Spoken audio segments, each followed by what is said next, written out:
Hey everybody, how y'all doing? Welcome to the Blue Chip Podcast by Fans for Fans. This is your host Cody Potter. How y'all doing today? Going to talk about the Commanders coming out of the bye week. Usually the bye week is a little bit more of a get right and a lot less storylines coming out of off the field and things like that. Usually it's just get right, get healthy. This team needs all the get healthy that they can get. But I'm sure, as everybody has seen by now, at least if you're keeping up with Commander stuff and just a crazy situation coming out of San Francisco, which of course is where AP came from, and a lot of players there are going to be tied to us, for the near future because AP came from there. He's part of drafting these players. So Brandon Aiyuk's guaranteed money has basically gotten voided.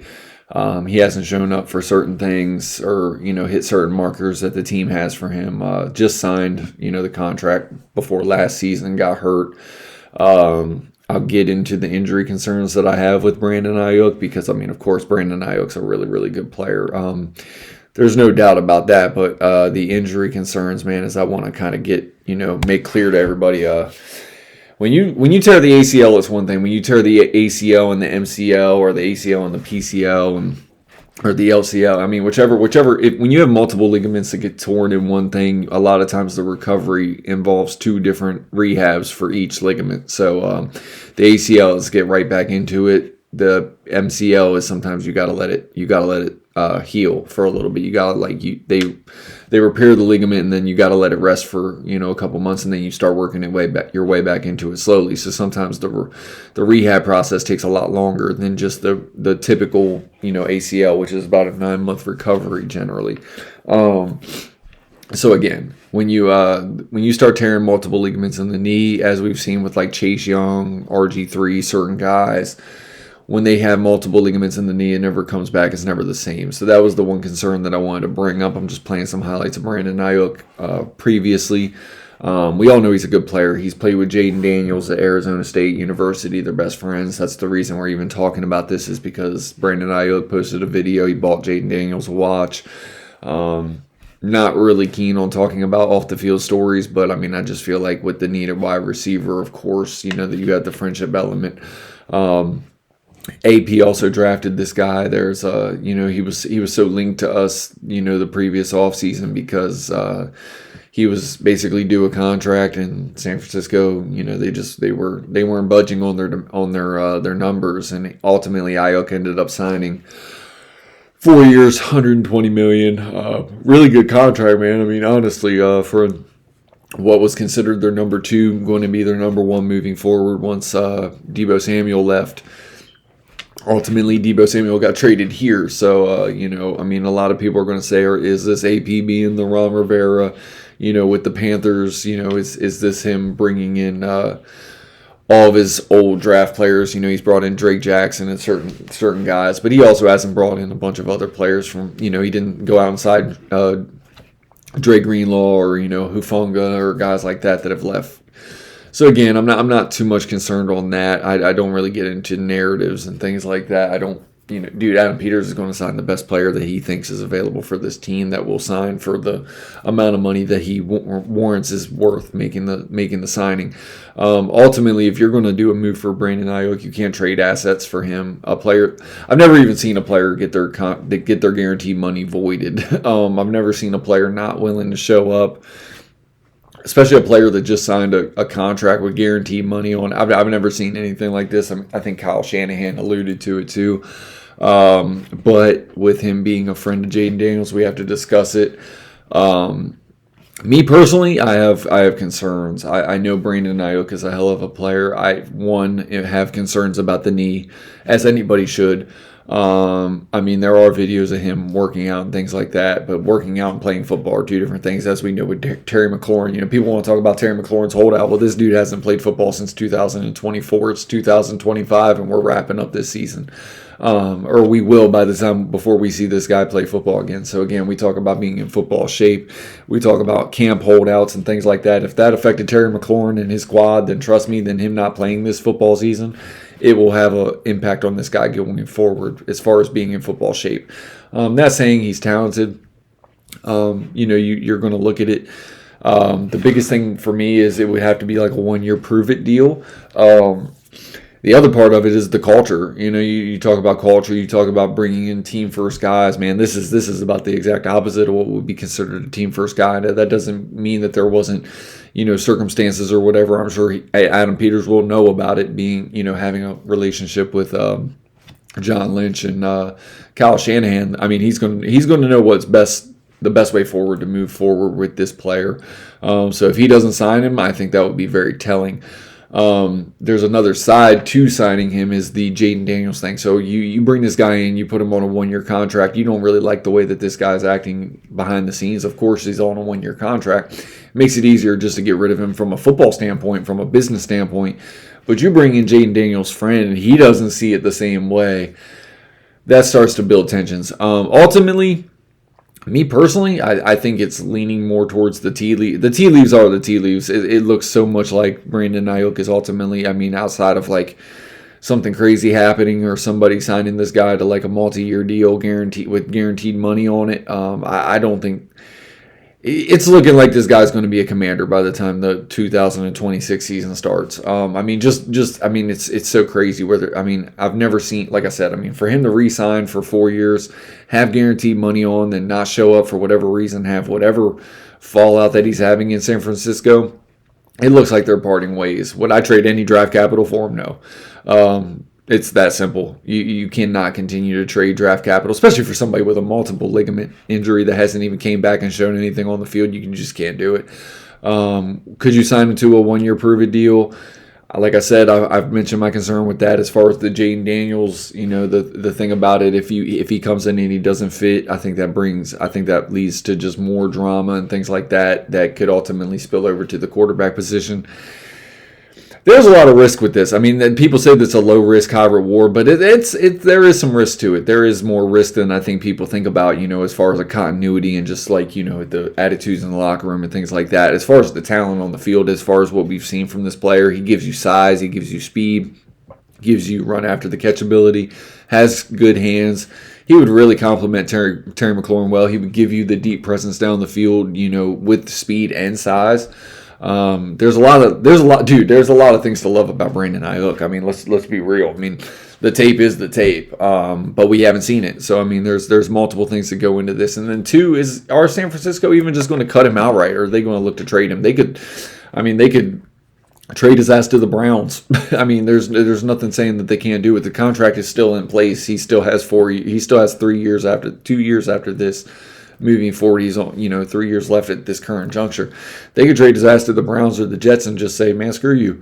You didn't want to play for us. We're not letting you go play with Jayden Daniels. Ultimately, they can do that. The truth is, I think at a certain point, they probably do just release him. I don't even think you want to get into another hardball offseason with this guy. Honestly, I think that's the biggest concern for me too.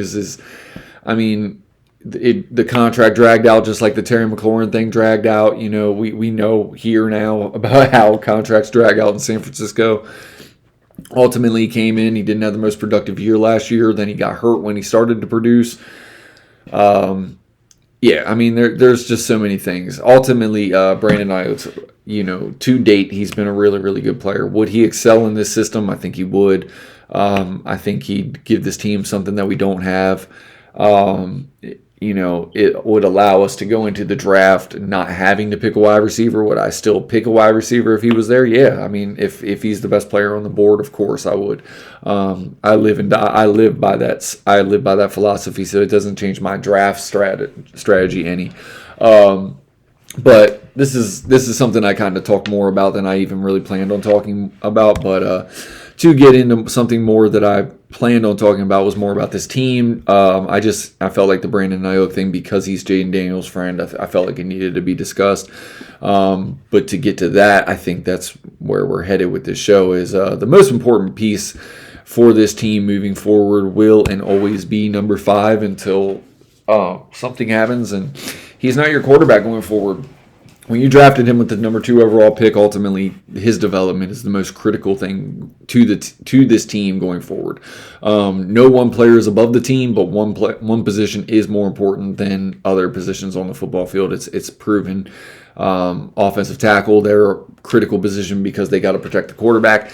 Defensive line, getting after the quarterback, There's three things in the league. It's have a quarterback. If you have a quarterback, protect the quarterback. If you know, and then the other most important thing is kill the quarterback. I mean, that's just positional value. That's just how it goes, and that's why it goes that way. Jayden Daniels he's a super bright talent, man. We all knew about the frame, whatever. I'm still not concerned about the frame. Ultimately, you want to see him get out of this season healthy. If he's healthy enough to play, if he's cleared to play, he's got to play. There's no question on that. Super, dude, find some consistency moving forward. It doesn't mean you have to win all 5 games or 6 games that you have left on the schedule. They've pretty much said that he's practicing this week. They mentioned that, Dan Quinn mentioned that yesterday. They're going to ramp him up. He's probably not going to play against Denver. Smart. I mean, if he's cleared, then whatever. Make your best guess. But playing conservative with him, waiting another week, maybe not putting him out there with the Denver Broncos defense, maybe protecting him a little bit, keeping him in bubble wrap for at least 1 week. What's it going to hurt? The fact that he went from the elbow injury that we all saw on Sunday Night Football to 4 weeks, from 3 weeks to the day, basically. We're talking about this guy is actually going to be available for the rest of the season, probably going to play 5 more games. To all the people that want to tank, I think it's, sorry, but realistically, man, the best thing for this team moving forward is Jayden Daniels finding continuity and looking more like he played last year. No, we probably aren't going to make it to the playoffs. If we won out, could we make it to the playoffs? It's possible, but I don't think that's going to happen. Noah Brown will be coming back this week. They've opened up the practice window on him. Will Harris is coming back, and then I think Terry McLaurin is probably trending more towards playing. Does he play this week without Jayden? I don't know. Maybe you wait and bring both of them back for the week after, and let them kind of come back and get back into sync with each other, instead of putting Terry McLaurin out there with Marcus Mariota, where he got hurt last time, and then it's nothing positive for Jayden Daniels moving forward when he comes back the following week. Maybe you just try to do it. Terry and Jayden come back at the same time. Noah Brown coming back, trying to get him ramped up would be really, really productive for this team. But ultimately, as I said, right now we're currently projected to have the 7th overall draft pick. 6 weeks left in the season. As I've said multiple times, it's way too early in the season to even start discussing draft picks or who we want or anything like that, because you're just getting your hopes up for something you have no idea. Because by the time April gets here, you'll have had the Combine, you'll have the Senior Bowl, you'll finally hear the players that the media aren't all over, that scouts are pretty much really, really high on, that we've been talking about all year, because usually the media catches up late. So there's, like I said, man, there's a lot of guys that are getting... If you were to go on a mock draft machine right now, you're going to get a player in the 6th or 7th round that is going to go in the first 2 rounds, because the media has not caught up on him yet. But the tape doesn't lie; they're really, really good players. So again, we're gonna get into this. Moving forward, Jayden Daniels, the biggest thing for this team is JD5 coming back and getting continuity. JD5 coming back, showing that the offense, the way that the offense was ran last year, is still working this year. It doesn't really matter if the defense can't hold their own. You would like to see the defense start to excel now that Dan Quinn's calling the plays and putting them in a better position. But the way that the defense performs isn't indicative to what Jayden Daniels goes out and looks like. We all know what we need on this team. Adam Peters knows what this roster needs, what they're looking for moving forward. He's already looking into the offseason and everything like that. That's what he gets paid to do. Right now, Dan Quinn and this coaching staff, it's about getting the best moving forward out of the youth that they have on this roster, the players that need to step up and show that they belong on this roster moving forward, that you've already made an asset to, whether it's through draft capital or re-signing these players. Moving forward, it's very, very critical that this roster establishes, progression moving forward, whether it's Ben Sinnott, whether it's Jerzon Newton, whether it's Mikey Sainristil, whether it's Quan Martin, whether it's the players that you have seen that have, had an impact on this roster. Now, can they start getting a consistent impact on this roster moving forward? That's going to be critical for this team. Biggest thing, like I said, Jayden Daniels will always be the biggest thing. For anybody wanting to tank, the best thing for this team moving forward is for Jaden Daniels to come out and play winning football for the last 6 or 5 weeks of the season. If he's coming back, if he's medically cleared, you want to see him stay healthy and play winning level football for the rest of the season. No, that's not conducive to getting a top 7 draft pick. So anybody that's getting excited about Caleb Downs and things like that, trust me, I love Caleb Downs. I would love to have him here, but I'm not getting excited for him. There's too much football left to be had. And like I said, the best thing for this team is not to have a top 5 draft pick. If you're not playing Jaden Daniels the rest of the way because he's not medically cleared and you end up with a top 5 draft pick, great. Get excited for Caleb Downs. Maybe you pick him. It would be a great selection. But it's like I said, it's too early in the season. We're not tanking. This coaching staff isn't going to tank. And like I said, the best thing for this team moving forward is Jaden Daniels coming back if medically cleared and showing that what he did last year, and he can start to build off of each game that we have left and start playing winning level football. Because I know the kid can play winning level football. It's clearly obvious that he didn't have all the weapons moving forward as the season was rolling around. We had some injuries or whatever.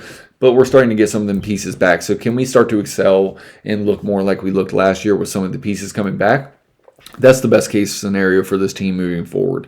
Where we end up in the draft, who knows? But this is a talented draft. There's a lot of players at positions that we could really, really use. Whether it would be Kenyon Sadiq, the tight end from Oregon, if we were picking in the teens. That'd be a hell of an upgrade for this offense. Whether we're picking in the top 10, picking in the teens, wherever it is, maybe we're picking, I doubt we make it to the 20s, but there's going to be a player that's going to be available that's going to fit a need on this team or a piece that we don't have on this team that would be an upgrade at a position. We'll get there. We're going to get there by the time February comes around, January comes around. We still have 6 weeks of football, so we're going to report on these 6 weeks of football. Ultimately, Denver coming to town, it's going to be a hard-nosed game. I'm going to do my Denver preview. This wasn't my Denver preview moving forward. I'll get into that and I'll talk more about the matchups and things like that when I do my Denver preview. But like I said, with all the things that were being reported coming out of the bye week, I felt like I needed to talk about it. We got a new kicker in Jake Moody. We're getting some players back that we've opened up the practice window for that have been on, short-term IR, like I said, with Noah Brown and Will Harris. I think those guys are going to be able to make an impact for this roster on the team. Drake Jackson, a guy that we had signed earlier in the season, he went immediately to the IR. He's going to come back. AP knows him from San Francisco. He's a very, very bright talent that has had some injuries as well. So again, almost similarly to the Brandon Ayuk thing, took a little bit longer to rehab and things like that. He's getting a second chance here. Can he come produce and even show that he has value for this team moving forward? That would be the best case scenario for this team. Coming out of college, he was a really, really bright player. So again, there's a lot to come out of this season. We're going to get into the Denver preview moving forward on my next episode. But again, with all the things that were the storylines and narratives that were coming out of the bye week, I felt like I needed to talk Jaden Daniels. I felt like I needed to talk about Brandon Ayuk. I felt like I needed to talk about these players and things like that. And like I said, I'll bring the preview for the Denver game moving forward on my next episode. So thank you guys for checking out the pod, man. Thank you for checking out the Blue Chip Podcast. Bye, fans, for fans. It's your host, Cody Potter. Hopefully you have a blessed week. Stay healthy and, great Thanksgiving and enjoy your family time. Peace.